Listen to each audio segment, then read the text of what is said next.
Located on a tributary of the Kalamazoo River near Allegan, Michigan, the Swan Creek Dam helps manage water flow and provides residents with recreational opportunities, such as fishing and kayaking. But this dam is coming down because the Department of Natural Resources wants the river to be colder. Fish biologist Matt Diana explains why it's a necessary step. Cold water streams in Michigan are imperiled because of global climate change. We've already seen in the last decade over a 2-degree increase in water temperatures. When there's impoundments on the system, that just exacerbates the issues. An impoundment is the artificial lake that forms behind a dam as river water backs up. The sun can heat the water in an impoundment more than it would heat a flowing river, and the effect can be surprisingly large. They're creating water temperature warming in addition to what global climate change is causing. Our monitoring here shows it heats it up about 10 degrees.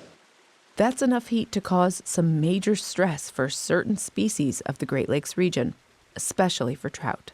So as the water's warm, we're starting to lose more and more trout. We use a threshold of 68 degrees for trout survival. Above that temperature, they don't grow well and they don't survive well. And that's not the only trouble dams cause. There's a number of different impacts that dams have on river systems. The most obvious one is fish migration. In the Great Lakes, we have a lot of fish that rely on river migrations. All salmon and steelhead, lake sturgeon, which are a threatened species. We're seeing lake whitefish have really important migrations into streams. If a dam's in place that limits the migration, it limits the habitat that's available to them. Dams also block downstream movement of sediment, which can deprive the downstream river system of an essential ingredient needed for fish habitats. On top of this, many dams around the Great Lakes region have another problem. They're old. In some cases, they've outlived their usefulness and they're expensive to maintain. Swan Creek checks both of those boxes. This particular dam was built in 1937. A lot of dams were built around early 1800s, mid 1900s, and then a lot of hydro dams were built associated with kind of World War II. All of those dams are old. The concrete used, the construction used are usually 50-year type construction. So most of them are past their living lifespan. And they're either requiring maintenance or constant kind of Band-Aid fixes in order to keep them in place. The hefty cost of maintenance and repairs deters some from taking action, but ignoring aging dams presents enormous risks. When older dams aren't maintained, a breach or a total failure can occur, and that can spell disaster to the surrounding area. There it goes. There it goes. Midland, Michigan's a good example of a dam failure and the kind of impacts that happen when a dam fails. Breaking news coming from Michigan this morning. The 2020 failure of the Edenville and Sanford dams in Midland resulted in over $250 million in property damage and extensive harm to the fishery. To help prevent disasters of this scale and defend against climate change, a wave of dam removal projects is happening right now in Michigan and across the U.S.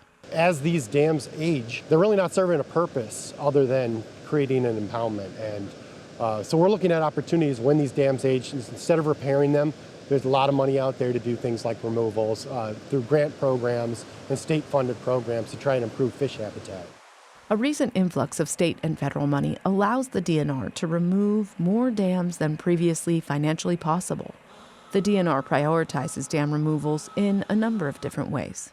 One way we prioritize it is by the risk of the existing dam. Dams are rated as high to low risk based on what would happen if they failed.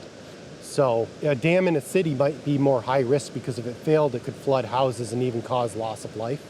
So those become high priority dams from a safety aspect.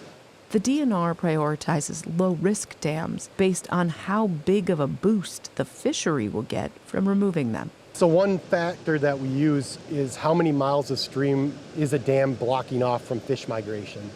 So in this case, we could remove a dam and open up 40 miles of stream that fish moving upstream couldn't access in the past. 20 miles upstream of the Swan Creek Dam is where the Otsego Township Dam was removed in 2016. returning this stretch of the Kalamazoo River to its natural state. This dam was removed because it was failing and because it had contaminated sediments behind it. So if it failed, we would have had contaminated sediments go downstream.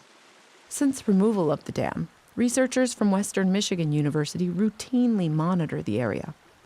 Though their fieldwork isn't complete, the team has seen a clear shift in the types of species present in the water since the dam was removed. We see a lot more species we typically see in a river. They're more adapted to riverine conditions, whereas where the dams are in place, we see species that are more adapted to lake-like conditions. And where the dams have been taken out, we see more sensitive species that are intolerant to pollution. But where the dam is still in place, we see species that are more pollution tolerant.